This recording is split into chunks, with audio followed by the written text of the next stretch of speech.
구원의 준물들 우리가 섬겨야 할 줄로 믿습니다. 아멘. 그런 찬양을 불러주셔서 감사를 드립니다. 우리가 오늘 또 교회에 나왔습니다. 할렐루야. 아멘. 승리하신 줄로 믿습니다. 아멘. 근데 우리가 교회에 왜 나오셨을까? 무엇 때문에 교회에 나왔을까? 또 교회를 어떤 곳이라고 생각하기에 오늘 또 이렇게 주님의 교회를 우리가 찾았을까? 라고 하는 것을 한번 생각해 보십시다. 우리가 교회라는 것을 어떻게 생각하나? 교회를. 예배당을 비롯한 건물을 교회라고 생각할까? 아니면 내가 주의 제단을 나와서 기도하고 찬송하고 또 이렇게 설교를 듣고 또 성만찬에 참여하고 또 세례를 받는 이런 어떠한 예전이 이루어지는 곳이기에 우리가 교회라고 생각을 하는 것일까? 그도 아니면 교회는 하나의 조직이니까 하나의 기관이니까 이미 형성되어져 있는 우리가 공동체 생활을 하는 곳이니까 라고 생각을 하면서 교회 나오셨을까? 그도 아니면 우리가 마치 학교 다니듯이 어떤 경찰서와 같은 조직체 한 일원이 되었으니까 그것도 아니라면 교회는 하나의 관습이나 어떤 법률과 같은 윤리적인 문제를 아니면 성경의 교리를 가르치는 그런 곳이니까 우리가 나가야 된다 생각을 하는 곳인가?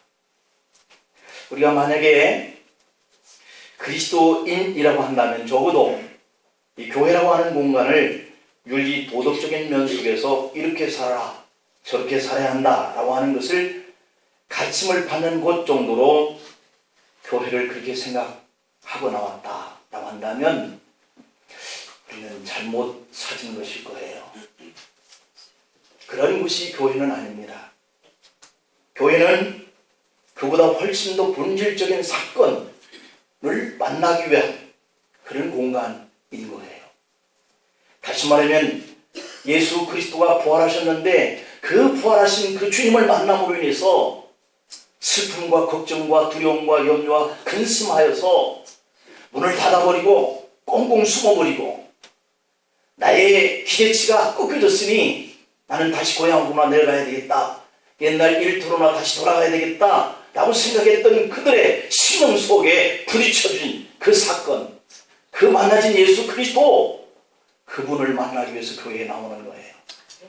그래서 내가 오늘 또 다시 한번 그 부활하신 주님의 역사적인 그 사건을 내 가슴 속에 만나서 새로운 소망과 새로운 생명을 가지고 세상을 가서 두려움을 이기고 근심된 문제를 이기고 상황 속에 밀려오는 이 환경을 내가 극복해내야 되겠다라고 하는 마음을 가지기 위해서 교회에 나오는 거예요. 교회는 바로 그런 곳이에요. 그리스도를 만나서 구원을 체험하는 사건이 오늘 또다시 반드시 내 개개인 속에서 이루어지는 이런 일들이 일어나기 위해서 이 교회라고 하는 곳이 있고 나는 교회를 나가는 것이 본질인 것이죠. 그렇게 되어야 할 줄로 믿습니다.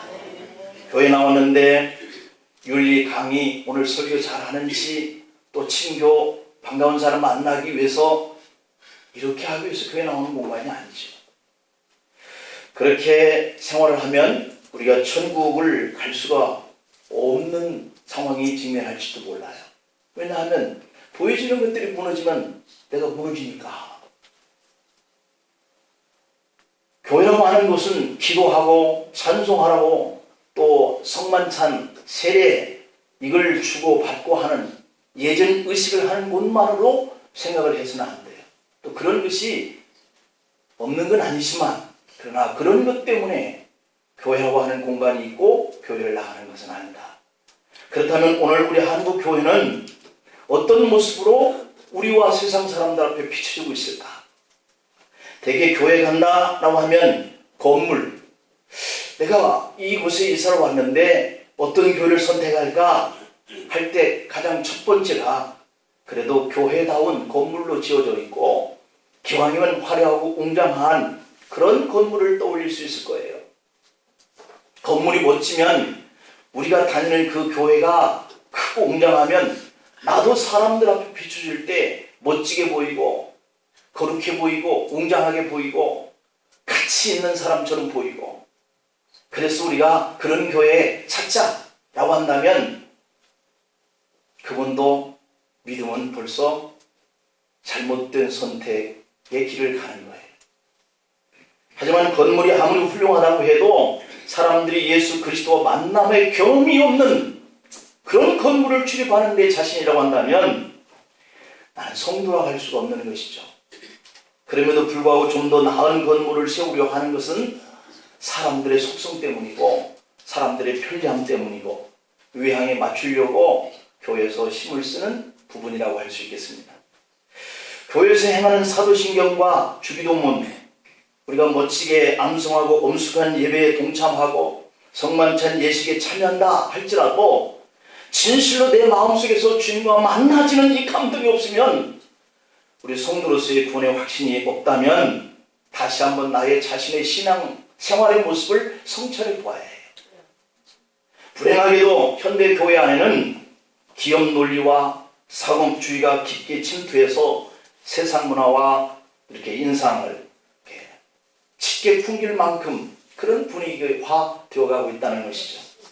황금 만능주의에서 비롯된 상업정신, 시설, 유치, 경쟁력, 마케팅 전략, 연애, 오락 이런 것 등등의 모습들이 성도의 눈과 귀를 현혹하기 위해서 거룩한 모습으로 가장을 하고 있는 경우도 있다. 물론 큰 교회가 정말로 필요할 것입니다. 할 수만 있다면 우리 한국 모든 교회가 다 이렇게 큰 교회가 되어지기를 축복합니다. 소원합니다. 반대로 작은 교회하고 구원의 감동과 하나님을 만나는 경험이 큰 교회보다 더 많이 이루어진다라고 말할 수도 없어요. 문제는 어떤 교회에 나가든지 우리 개개인 성도들이 그 공간을 통해서 하나님을 만나고 구원의 감격을 경험하고 그러기 위해서 나가는 교회면 그 교회는 크든 작든 참된 교회인 것이죠. 참된 성도인 것이죠. 설령 구름대처럼 많은 사람들이 모이는 교회에 나간다 해도 내 눈과 귀만 감동을 받을 뿐 내 마음의 변화가 받지 못한 그런 생활을 하고 있다고 한다면 우리는 그저 성도로서의 마이너스 생활을 하고 있는 것이죠. 사도 바울이 디모데후서 3장 1절부터 5절을 통해서 너는 이것을 알라 라고 분명히 메시지를 전했는데, 말세에 고통하는 때가 오면 사람들이 자기를 사랑하고 돈을 사랑하고 자랑하고 교만하고 비방하고 부모를 거역하고 감사하지도 않고 거룩하지도 않고 부정하고 원통하고 무정하고 풀지 않고 모함하고 절제하지 못하고 사납고 선한 것을 좋아하지 않고 배신하고 조급하고 자만하고 쾌락을 자랑하기를 하나님을 사랑하는 것보다 더하다. 그래서 성도인데 경건의 모양은 있는데 경건의 능력이 없다. 부인하니 이와 같은 자들에게서 네가 돌아서는 것이 좋다. 그렇게 얘기를 합니다. 이게 마지막 때에 나타날 현상인데, 이런 모습 속에서 우리가 돌아서는 것이 성도의 성찰하는 모습이다. 큰 것 좋아하고 큰 데 가는 것 좋아하고 하는 것이 아니라 내가 주님을 만남이 구원의 확신 속에서 살아가는 그러한 생활의 믿음을 요구하고 있는 것이죠. 이러한 때에 우리는 교회에 불러지는 모습으로 돌아가야 할 줄로 믿습니다. 오늘 본문은 누가가 쓴 서신인데 그 대상이 누구냐?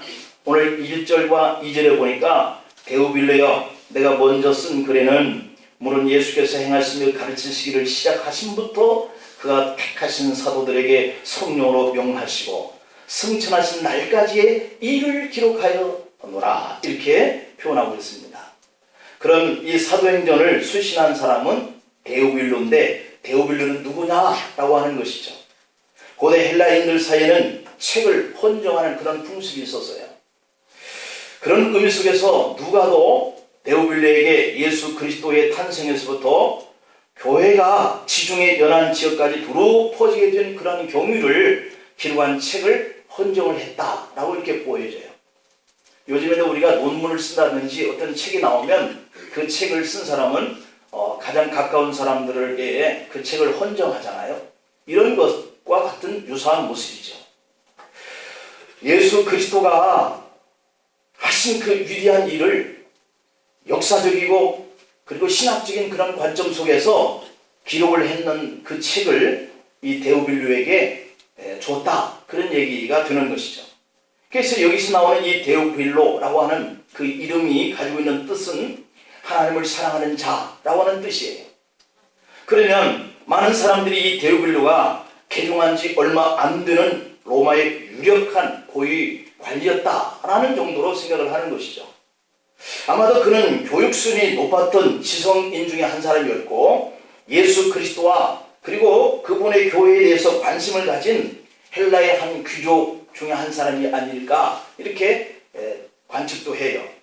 하지만 그런 측면 속에서 이 데오빌로라고 하는 사람을 생각하는 그런 해석의 부류도 있지만 또 한 측에서 이 데오빌로가 그 자체가 가진 이름의 뜻이 하나님을 사랑하는 자라고 하는 뜻이기 때문에 이것은 어떤 귀족이나 어떤 한 관리나 이런 한 사람을 지칭해서 이 서신을 쓴 것은 아닐 것이다. 그런 관점 속에서 한 특정 인물을 지칭하기보다는 하나님을 사랑하는 자, 이 포괄적인 의미 속에서 로마 제국 내에 예수님을 처음 믿기 시작한 이방 출신, 그래서 하나님을 처음 믿기 시작하고 하나님을 사랑하기 시작한 이런 모든 사람들을 총칭해서 부르는 상징적인 데오빌로가 아니겠냐 이렇게 보는 학자들도 많이 있어요. 저도 이 후자의 차원에 더 중심을 두고 싶어요. 왜냐하면 이 서신은 어떤 공통적인 이러한 메시지를 이 불특정한 모든 다수에게 전하고 싶어서 기록을 하는 그런 의미가 더 크기 때문이죠. 그래서 처음 믿기 시작한 이방인들이지만 하나님을 사랑하는 이런 사람들을 중심으로 해서 이 서신을 쓰지 않았을까. 어쨌든 이 두 가지 가설이 다 가능하다라고 보지만 중요한 것은 데오빌로라고 하는 이 인물이 예수 그리스도의 인격과 사역에 대해서 그리고 그분에 의해서 시작되고 또 불길처럼 지중해 전 지역으로 이 복음이 번져나가는, 그래서 교회에 대해서 관심을 갖게 되었다라고 하는 것이 이 데오빌로라고 하는 대상이에요. 오늘 또 우리 주변에는 현대판 데오빌로가 참 많다라고 하는 거죠. 오늘 또 우리 교회에 그런 분이 계실 수 있어요. 처음 이제 만난 지 얼마 안 된 하나님을 사랑하는 성도가 계실 수 있다는 말이죠. 그들은 예수님을 사랑하게 된 자들이고 그러나 하나님을 믿지 않은 사람이었던 곳에서 예수님을 믿겠다고 나온 초신자, 새가족이다. 완전히 이렇게 개종은 이렇게 했지만 이제 신앙생활 한 지 얼마 안 된, 그래서 예수 그리스도와 기독교에 대해서 호기심과 친근감을 가질 수 있는 이런 사람들이다 라고 하는 거죠. 이처럼 데오빌로는 우리가 듣고 본 예수님과 교회에 대해서 누가처럼 이렇게 자세하게 말해줄 그러한 어떤 사람이 필요하다라고 하는 거예요. 그 필요한 중에 저와 여러분들도 들어야 할 줄로 믿습니다. 누군가에게 처음 믿는 사람에게 이러한 자세하게 그리스도에 대해서, 교회에 대해서 가르쳐줄 그런 필요가 있는 것이죠. 왜냐하면 오늘날 예수 그리스도에 대해서는 그들은 잘 모른다 치더라도 교회의 본질이, 교회는 이래야 되지 라고 생각하는 비그리스도인들이 많다는 얘기죠. 그거에 대해서 사명감을 가지고 잘못 알고 있는 교회 본질에 대해서, 성도에 대해서 잘못 비판적인 그러한 의식을 가지고 있는 사람들에 대해서 오해다 라고 하는 것을 알려줄 필요가 있는 것이죠. 이방인이나 출신자들이 교회에 대한 생각이 오해가 풀리지 아니하면 그 오해한 사람들의 잘못된 편견과 혼란으로 인해서 이 교회를 보는, 성도를 보는 이런 인식들이 기정사실화되어서 그들이 교회에 오고 싶어 하지 않고 성도가 되고 싶어 하지 않는다는 사실이에요. 그런 점에서 이 오해와 잘못된 그런 그 편견들에 대해서 설명할 필요가 있는데, 오늘 누가는 그러한 자들에게 이 메시지를 전했다라고 보여지는 것이죠. 그러면 사도행전의 서론격인 오늘 본문에서는 어떤 말씀이 설명되고 있느냐면 가장 중요한 구절이 4절과 5절 말씀입니다. 한번 볼까요? 사도와 함께 모이사 그분들에게 분부하여 이르시되 예루살렘을 떠나지 말고 내게서 들은 바 아버지께서 약속하신 것을 기다리라. 요한은 물로 세례를 베풀었으나 너희는 몇 달이 못 되어 성령으로 세례를 받으리라 하셨느니라. 이렇게 기록되어 있습니다. 이 구절은 곧 이어질 오순절 성령 강림 사건과 이로 인한 교회의 탄생 과정이 어떻게 시작되는가, 그 시작점을 설명하고 있는 거예요. 그러니까 교회가 여기서부터 시작되어지는 처음이라는 사실이죠. 사실 사도행전 1장 3절을 보면 그렇게 표현되어 있어요. 그가 고난받으신 후에 또한 그들에게 확실한 많은 증거를 친히 살아계심을 나타내사 40일 동안 그들에게 보이시며 하나님 나라의 일을 말씀하시느니라 이랬어요. 그러면 예수님과 고난 가운데 속에서도, 예수님의 고난 속에서도 제자들에게 말씀을 가르치셨는데, 주님의 그 사역은 부활 이후에 40여일의 승천까지의 말씀을 계속 전했다는 거예요. 그런데 이제 승천하시기 직전에 주님이 제자들에게 주신 유언과 같은 말씀을 하신 것으로부터 교회가 이제 시작되는데, 그 의미가 바로 세 가지로 요약을 할 수가 있어요. 그 먼저가 오늘 본문 4절 5절에서 아까 읽었듯이 첫 번째는 예루살렘을 떠나지 말라라고 하는 명령을 하셨다는 거예요. 갈릴리 출신의 제자들에게 이 예루살렘이라고 하는 공간은 그렇게 즐거운 추억의 장소는 안 되었을 거예요. 왜냐하면 3년 동안을 주님을 따랐잖아요. 제자들에게 돌아오는 것은 패배와 수치와 배신의 장소, 예수님을 십자가에서 죽음으로 잃어버린 공간, 이것이 예루살렘이에요. 대제사장들과 서기관들과 바리새인들과 로마의 권력의 당국에 의해서 이 제자들은 큰 상처를 입은 공간이 바로 이 예루살렘이라는 곳이에요. 겨우 자기들의 목숨 하나 보존하겠다고 3년 동안을 따랐고, 그리고 스승을 배신하고 도망쳐 숨거나 슬픔으로 두려웠던 장소, 두려워서 어떤 장소에 숨어버린 이들의 모습이 바로 예루살렘의 추억의 장소예요. 그래서 아마도 제자들은 하루라도 빨리 이 예루살렘을 벗어나서 새로운 출발을 하고 싶고, 바로 이 예루살렘의 절망이고 실패의 곳의 현장을 떠나고 싶었을 거예요. 그래서 그들은, 빠른 자들은 고향길로 내달렸고, 다른 제자들은 부활의 주님을 만난 후여서도 난 고기나 잡으러 가야 되겠다 라고 갑니다. 바로 그 쓴 뿌렸던 장소가 바로 이 예루살렘이라고 하는 공간이에요. 바로 그곳에 우리 주님은 제자들에게 패배와 수치와 배신과 절망의 현장, 예루살렘을 떠나지 말라고 명령을 하고 계시는 거예요. 잊어버리고 싶고 도망쳐버리고 싶은 그 예루살렘, 그 공간을 왜 주님은 제자들에게 떠나지 말라 그러셨을까? 우리가 깨달을 수 있는 교훈이 바로 이 주님의 명령에 있습니다. 사실 우리는 무슨 수를 써서라도 이 고난의 현장, 실패의 자리 잊어버리고 싶고 떠나고 싶어요. 어떻게 해서든지 이 고통스럽고 절망스러운 그 상황만 벗어나고 싶고 하는 것이 우리의 본능인 거예요. 그래서 한국 사람은 이 내 땅 대한민국에서 상처를 입었으니까 조국을 떠나서 이민을 가서 상처받은 내 나라 이 대한민국을 바꿔보고 싶어서 이민을 선택해서 간 분들이 많아요. 하지만 여러분, 분명한 것은 그 고통의 장소는 어디를 가도 뒤따라 다닌다라고 하는 거예요. 한국에서 쓴 현장이었던 이분들이 한국을 떠나서 미국이나 호주나 캐나다에 갈지라도 그곳에도 그들의 쓴 현장은 있다. 장수만 바꾼다고 해서 그 사람이 저절로 그 쓴 뿌리들이, 현장들이 바꿔지는 것은 아니라는 거예요. 우리의 속사람 심령이 변화되지 않는 한 내가 장소의 변화에 신경 써서 옮긴다고 해서 어떤 치유도 일어나지 않아요. 우리 교회 다니던 분들이 상처를 받았다고 해서 다른 교회로 갑니다. 처음에는 분위기를 바꿨기 때문에 마음에 쓴 뿌리들이 요동치지 않습니다. 그래서 잘 옮겼다고 생각합니다. 그런데요, 6개월, 1년도 못 다녀서 또 다른 교회로 옮겼다는 소식을 듣게 됩니다. 나를 아프게 한 사람을 안 보면 상처가 나을 줄 알고 옮겼지만 아닌 거예요. 상대가 문제가 아니라 내 문제 때문이긴 거예요.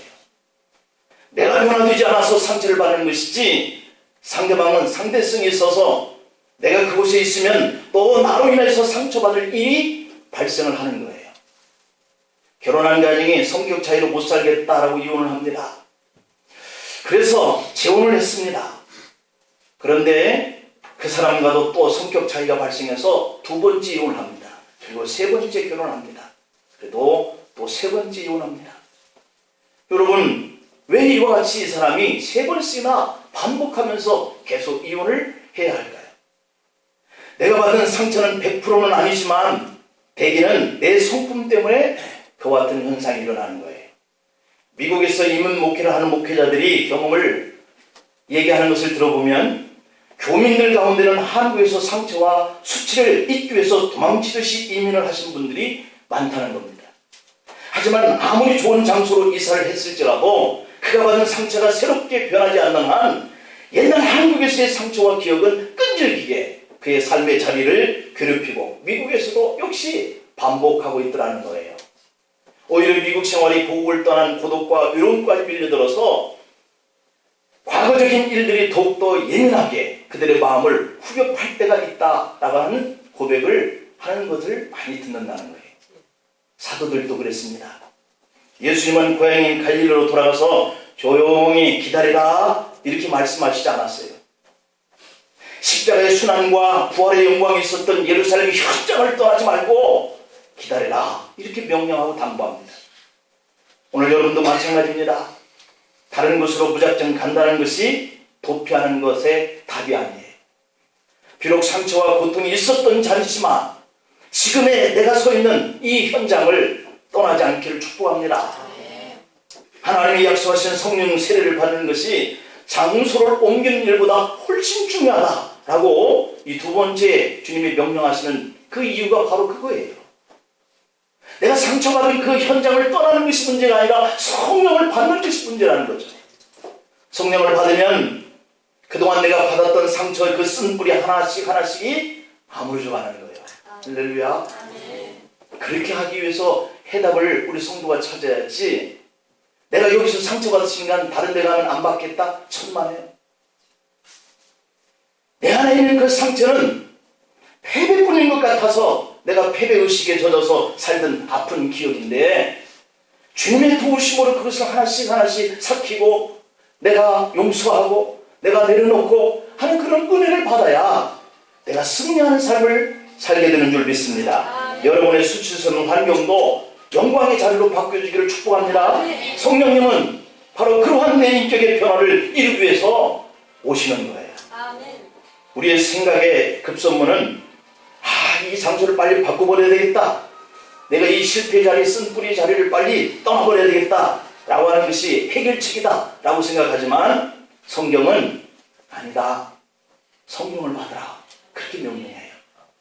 더욱이 하나님 맡겨주신 이 항존직으로서의 사역을 감당하는 우리 교우들은 지금 있는 이 신앙의 장소, 지금 섬기는 이 교회의 장소, 이걸 이탈하지 않기를 축복합니다.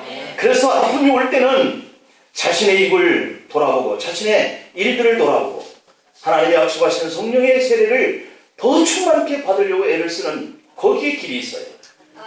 다짜고짜 교회부터 먼저 떠나서는 낭패예요. 준비되지 않은 사역자가 성공하는 법은 없다고 그러잖아요. 사도들은 예루살렘에서 약속하신 성령을 받아요. 그리고 그 뒤로부터 비로소 세상 밖에 나가는데요, 저들은 두려워서 숨지 않습니다. 칼을 두려워하지 않아요. 감옥을 두려워하지 않아요. 잡아 끌어다가 공의 앞에 서서 질책하고 실문하는 것을 두려워하지 않아요. 왜 그래요? 그들이 쓴 뿌리를 극복했기 때문에 그런 거예요. 제자들은 배움이 없어서 무지했습니다. 어부의 삶이어서 초라했습니다. 명예와 권세가 없어서 유명하지도 못한 채 살았습니다. 그러나 사도행전 2장의 37절 38절에 보면 그들이 제자들이 전하는 말을 듣고 마음에 찔려 베드로와 다른 사도들에게 물어 이르되 형제들아 우리가 어찌할꼬 하거늘 베드로가 이르되 너희가 회개하라. 각각 예수 그리스도의 이름으로 세례를 받고 죄 사함을 받으라. 그리하면 성령을 뭘로 받는다? 선물로 받는다. 아멘. 그랬는데 사도행전 1장 41절에 보니까 그 말을 받은 사람들은 세례를 받음에 이날에 신도의 수가 3,000을 더해갔다. 놀라운 일이죠. 잡아서 죽일 뻔한 일을 몇 번을 넘고 감옥에 갇히기를 여러 번 했는데 그런 그들을 통해서 하나님이 이런 역사를 일으킬 줄이야. 그렇게 무지했고 돈도 권세도 없었던 제자들이었는데 세상을 확 뒤집어 놓는 거예요. 놀라운 역사가 그들을 통해서 일어나는 거예요. 그러므로 우리도 능력 있게 하나님의 일을 감당하려면 내 실패의 자리, 고통의 자리, 배신의 자리, 죽음을 본 그 흔적의 쓴 뿌리의 현장 도망치듯 떠나려고 하고 모든 것을 내려놓고 포기하고 옛날로 돌아가고자 하는 그런 모습을 가져서는 안 될 줄로 믿습니다. 기다려야 되죠. 내 마음을 다스릴 때까지 결단코 예루살렘 결코 쓴 고통의 자리 떠나지 않고 성령께서 행하시는 능력을 받는 성도들을 축복합니다. 두 번째로는 그래서 아버지께서 약속하신 것을 기다리라 그랬어요. 떠나지 말고 기다리라. 예루살렘을 떠나지 말아야 하는 이유는 하나님의 약속이 너에게 임하기 때문이다 그랬어요. 그래서 아까 성령의 선물이 하나님의 약속인데 그걸 주시겠다고 기다리라고 하는 것이죠. 세상의 모든 이치가 소망하고 기다리는 데에 열매를 거두게 돼요. 우리 하나님은 약속의 하나님이시고 성취의 하나님이신 줄 믿습니다. 하나님은 아브라함과 이삭과 야곱에게 하신 모든 약속들을 어김없이 다 성취해 주셨어요. 이제 하나님은 사도들에게 예수 그리스도를 통하여 성령을 선물로 주신다고 또 약속하십니다.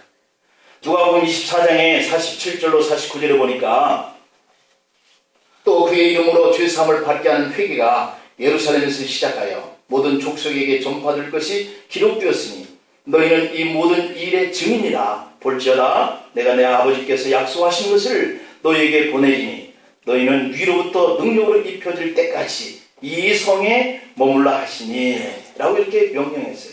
위로부터 능력으로 입혀질 그 성은 예루살렘 성이고 바로 그 위라고 하는 것은 예수님이 가셔 후에 보혜사 성령을 너희에게 보낸다고 하신 그 성령이 능력이죠. 그래서 이들을 거기에 머물라고 당부하는 거예요. 하나님이 약속하신 성령을 선물로 받기 위해서 예루살렘을 떠나서는 안 되고 기다려야 되는데 기다리면은 초조함이 있습니다. 인내심이 필요한 거예요. 근데 이것이 인내심과 그 초조함을 기다리지 못하는 사람에게는 믿음과 소망이 생길 수가 없어요. 하나님의 약속이 반드시 이루어진다라고 하는 이 믿음대로 약속대로 기다리라고 하는 대로 기다려야 기다리는 자에게 소망이 성취되는 줄 믿습니다. 예수님은 제자들이 아버지께서 약속하신 성령을 받기 전까지는 능력 있는 전도자가 될 수 없는 것을 아신 거예요. 성령 세례를 받은 후에는 세상에 내세울 것이 하나도 없는 이 소수의 갈릴리 출신들 이들이 세상을 깜짝 놀라게 했던 것이죠. 그렇습니다. 세상에 복음을 전하기 위해서는 우리가 받은 상처된 쓴 마음을 가지고는 복음을 전할 수가 없어요. 여러분들의 아픔을 가지고 상처를 가지고 밖에 나가서 예수 믿으세요. 말이 안 나와요. 우선 내 쓴 뿌리가 내 상처가 나를 더 괴롭히는데 내가 복음을 전할 힘이 없는 거예요. 그러므로 그 상처와 아픔들을 씻을 수 있는 그것을 더 눌러서 능력을 받아서 말할 수 있는 성령님이 필요하십니다. 그래야 내가 상처를 녹이고 그 은혜로 내가 가서 복음을 전할 수 있게 되어지는 것이죠. 그래서 아버지께서 기다리라 기다리라 네 힘으로 안 된다 기다리라 그렇게 제자들에게 말씀하는 거예요. 지금의 상처의 장소 예루살렘 그 현장을 떠나고 싶어하고 무턱대고 아무든지 그냥 옛날 직업이든지 고향이든지 가고 싶어하는 이 제자들을 찾아가시는 이 부활하신 주님을 우리가 볼 수 있잖아요. 지금의 형편이 아무리 부끄럽고 절망스럽고 다급하다 할지라도 결코 떠나서 그 떠난 자리 속에서 내가 어떤 것도 할 수가 없다는 사실. 이제 예수님이 승천하시면 제자들과 우리와는 육체로는 함께 계실 수 없는 분이 되시죠. 하지만 그보다 훨씬 더 강력하고 위대한 성령으로 우리와 함께 해주시겠다고 기다리라고 하신 이 성령을 그 제자들이 사모한 것처럼 상처와 고통과 쓴뿌리를 가진 여러분, 성령의 충만됨을 주시기를 기도하면서 기다리시기를 축복합니다.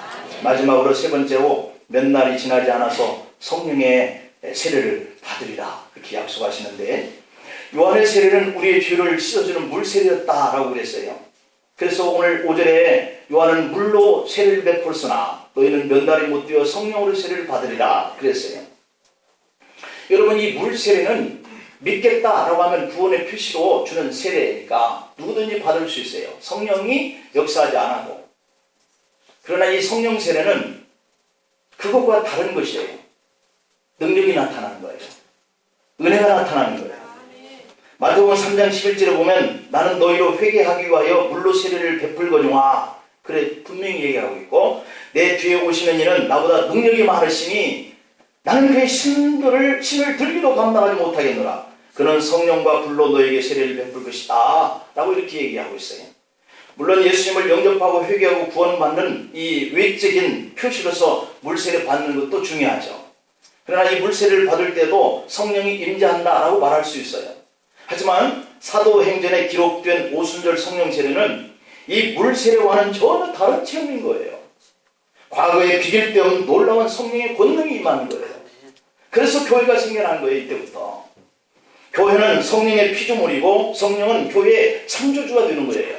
그러므로 성령 세례는 물세례 때 경험하는 단순한 중생으로 간주하여서는 안 되죠. 왜냐하면 오순절 성령의 세례를 받은 이 베드로를 비롯한 사도들과 제자들은 성령 세례를 받기 전에 이미 중생 체험을 다 했었을 거예요. 저와 여러분들처럼 물세례고 이미 그것을 체험을 했어요. 그러나 이 성령 세례를 받지 아니하면 환경에 처요. 상처에 눌려요. 세상에 지죠. 그러나 이 성령의 충만한 그 세례를 받는 이들에게는 전혀 다른 획기적인 사건이 일어나는 그런 믿음의 길을 갈 수 있게 해요. 이 성령 세례야말로 예수 그리스도의 십자가의 순환과 그 부활을 온전히 이해할 수 있게 하고 증언할 수 있게 만들었어요. 그러니까 한마디로 이 제자들이 처음에 주님을 따를 때 물세례를 받았다. 그때의 그 삶은 도망치기 바쁘고요. 숨기 바쁘고요. 옛날 생활로 돌아가기 바쁘고요. 고향으로 내려가기 바쁜 모습이 바로 이 물세례의 교인이라고 본다면, 성령 세례는요, 숨었던 공간을 뛰쳐나오는 거예요. 죽인다 해도 내가 사람의 말을 들을까 하나님의 말을 들을까 이렇게 전하면서 목숨을 내놓는 신앙의 모습으로 바꿔지는 거예요. 오순절이 성령 세례를 받고 난 제자들은 예전의 제자들이 아닌 거예요. 세상을 발칵 뒤집어 놓는 폭발성과 전염성을 가졌어요. 아무도 막을 수 없는 복음의 능력과 그러한 불길 같은 그런 전도의 역사가 일어나기 시작해요. 그래서 우리도 성령 세례를 받음으로 그냥 교회 나오는 것이 아니라 한 사람 한 사람이 구원의 확신을 가지고 내가 비록 세상에 살면서 상처의 자리가 있고 고통의 자리가 있어도 그것 때문에 피하게 도망가는